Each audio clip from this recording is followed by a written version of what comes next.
Good morning, Year 2, and welcome to Tuesday's English lesson. And today we are going to be doing a little bit more handwriting for our starter. If you want to print the sheet off for this lesson, if you go into the handwriting resources and find the sheet for lesson 6, we are going to be doing the first half of that sheet today. You don't need the sheet, so don't worry if you haven't got time to print it off. You can just use a bit of paper, but you might want to pause the video and get a whiteboard and pen or a paper and pencil now. Okay, we are going to pick up right from where we left off when we were learning about joining up in school with the first join. And I'm just going to remind you of what we mean by the first join. So right when you start school in Year R, you learn to write letters with lead-ins. I'm just going to give some lines to my words. So when you're in Year R and you learn how to write an S, you start on the line with that lead-in and then you write the letter S. And when you're in Year R and you learn how to write the letter A, you start on the line with that lead-in and you go around and back up to write the A. And what we're doing when we're joining our handwriting is we're just putting our letters slightly closer together so there isn't a gap in between them. And what that means is that when you write, you don't need to take your pencil off of the paper. You start with this lead in here, you write your S, and then you go straight from finishing your S to the lead in of your I. You write your I, you go straight from finishing it to the lead in of the N. You write that letter. As soon as you've finished it, you go straight into the lead-in for the next letter. And that means that that whole word, apart from the dots on the I, which you have to go put back and put in at the end, but the rest of the word you can write in one go with one motion. And it means that when you've had a little bit of practice, you can write much more quickly. The problem is, when you first start off, it can feel really, really tricky. So persevere with joined up writing, because if you keep going, like like the Determinator, our old learning hero was called Flameboy, the new one's called the Determinator. If you keep going like the Determinator, it will make your writing quicker once you've had some practice.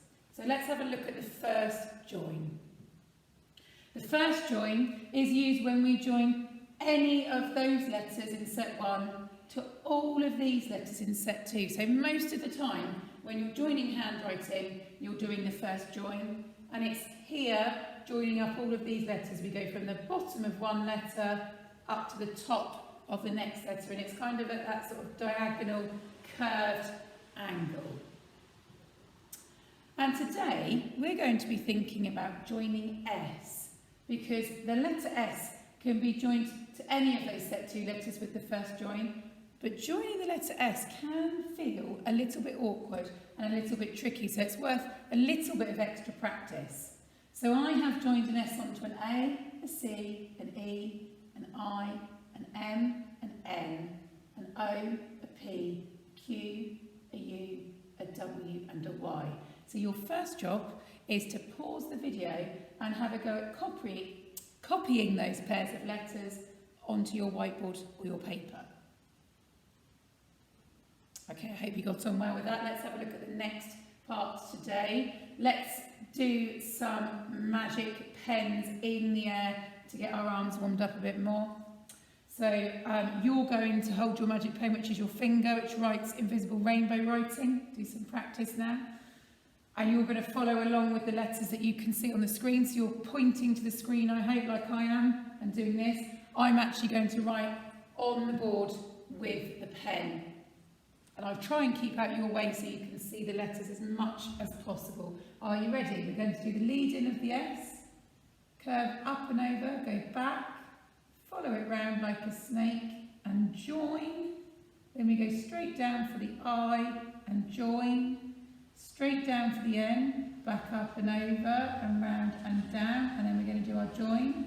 We curve round for the G, but when we get to here, we stop, go back the way we came, all the way around like we're writing a C, but we keep going like we're writing an A, up straight, but then we go back down and then we keep going all the way down to the bottom and loop. For the G, don't forget to go back and dot the I. And then for sack, we start on the line, we write our lead in, we curve round, we go back the same way, round like a snake for the S, stop, come back the way we went, go into our join for the A, then we start curving round like we're writing a C, stop, go back the way you came, all the way round and up straight to the top, straight back down and join, curve round for the C, stop, go back the way you came, all the way round and join into the K. This one's a bit trickier. This is the second join for this one, so we have to go all the way up to the top, back down, round the loop, down and flick. How did you get on? You might want to pause the video there and practice that a few more times, or rewind it and have another go with me. If you have got the time, you can pause the video now and copy out these words, or you can trace them on the worksheet. So we have got sing, trace the letters, and then copy it one more time next to it. Remember, these lines are to help you keep your letters the same size. Most of your letters should sit in between the middle two lines, and it's only the G that should go all the way right down to the bottom line, and nothing in the word sing or snap goes up to that top line. That part stays empty. Snap, and then I'll copy it. When you're copying the words, you're aiming for your writing to look as similar to the traced one as possible. So we've got sing, snap, then we've got spin. A bit trickier doing it smaller. You have to take your time, dot the I, then let's copy spin. And finally, sad. Oh, I forgot to say on spin, the P does go all the way down to the bottom line. And on sad, we've got the D that goes all the way up to the top line. Nothing that goes down to the bottom. Okay, sure go. Good luck, everybody. So today for English, we are learning to write a traditional tale. Why elephant has a trunk. And we have looked at this lots of times now, so hopefully you remember about our letter we got asking us to write this for the editor of Tinker Tinker Tales at Puffin Books to entertain our audience with a traditional African story. I'll come back to that. I want to start off with this. Yesterday, I hope you wrote your own plan for this story. So here's mine. I've ordered the pictures on my story hill to remind me the stages of the story. I'm going to start telling about elephant being smelly and covered in flies and really sad about it. And then in my animal goes exploring and introducing the setting, he is going to go off to see his friends, and they're going to tell him that he smells, because he doesn't know, because he doesn't have a nose, and tell him that he needs to go and have a wash, and he's going to go to the lake, but Croc's going to be mean and not let him in. So Hippo's going to tell him about waiting so that he waits till Crocodile's gone away, so he goes to sleep. While he's asleep, Crocodile gets angry and bites him on the nose. How do we solve that problem? Well, the animals help him. They all join up in a line. You can just see that tiny picture. And they pull Elephant really hard, and they succeed, and they pull him away from Crocodile. However, we end up with Elephant with that long nose. So that is the story that I am telling. Now, I have just told it to you, but I've done it very, very quickly. I haven't put in any interesting detail. I don't think you would be feeling particularly excited and interested from the way I told that. I think if I added more detail, you would feel much more excited and interested. And that is where our roadmap comes in. We have been learning these skills to help make our writing more exciting and interesting. So hopefully today, when you start writing, you're going to be joining sentences with that, if, when and because. And that adds extra information. Rather than saying elephant was sad, you would say elephant was sad because he smelt horrible and nobody liked to be around him. So that's giving lots more information to the reader. It makes your writing more interesting. You might even meet the challenge of starting sentences with those words. The other words I want you to try and start some sentences with are adverbs. And again, they add detail. So saying crocodile snapped at elephant's trunk is a nice sentence, but if you add an adverb at the beginning, angrily, crocodile snapped elephant's trunk, it helps you to picture that better in your head. Just makes it sound a bit more interesting. And finally, this one's a double one because it's thinking about your spelling too. Using those suffixes and est for adjectives is not just a chance to show that you're a really good speller. Those words really add interest to the story, and I think quite often they add humour, they make it funny. If you're talking about there being smelly animals and then something is smellier than a skunk, but elephant was the smelliest of all, I think it makes it quite funny that you're saying how bad he is, or how long his trunk is the longest nose of all. So I think again it helps your readers to be interested. We love patterns, humans, when we're reading stories, and having those patterns of hard, harder, hardest, smelly, smellier, smelliest makes it fun to read. So using those things isn't just about impressing your teacher, although we will be very impressed by you using them. It also makes your story much more interesting to read. This one I haven't forgotten about. We will be looking at this on Thursday for all those children that get their story finished today and tomorrow. So if you are going to try and do the challenge, you are going to have today and tomorrow to write half your story on each day. If you'd like to take a little bit more time and you don't normally do the challenge, it's okay to spend today, tomorrow, which is Wednesday, and Thursday writing your story. And I've broken that down to make it easier. So shall I show you that now? So today, if you would normally just do the main activity, I want you to write the introduction part of your story and begin the build-up part of your story. That is normally the biggest bit in a story. Normally, if you're reading a story, the introduction's quite quick, and then the build-up can be really long. In a long book, it's chapters and chapters and chapters before the most exciting bit happens. I know it's really, really tempting to write about the problem because that is the exciting bit. A crocodile bit elephant's nose. Nobody should be writing about that today. If you get to the bit where crocodile bites elephant's nose, you have gone too far and you haven't put enough detail in your build-up. There's so much that happens in the build-up. We've got elephant going to talk to the different animals, them telling him that he smells, him deciding he needs to do something about that, telling him that he needs to have a bath, going to the water hole, crocodile not letting him get in the water, and then him going to sleep. That is enough to be writing about today. We are not going on to biting his nose yet.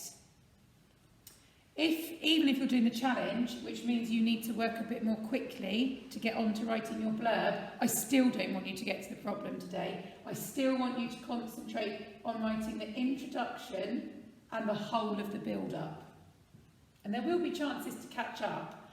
I would much rather you only did those two bits today and you had all of these lovely things in your writing than you rushed through and got your whole story done.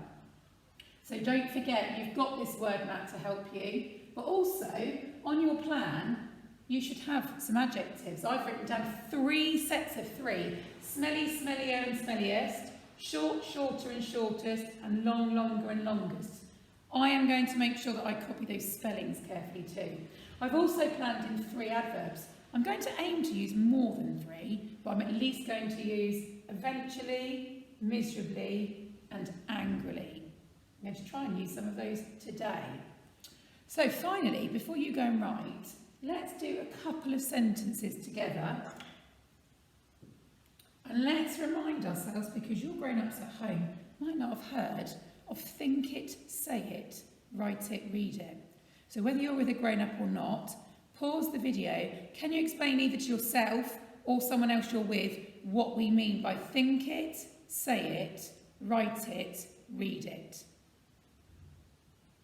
Okay, so think it, say it, write it, read it is a technique that we use to make sure that we write in sentences that have the correct punctuation and, more importantly, make sense. And we do that by working one sentence at a time. So if I'm starting my story, I'm going to look at my plan. What is my very first sentence going to be? I'm doing the introduction.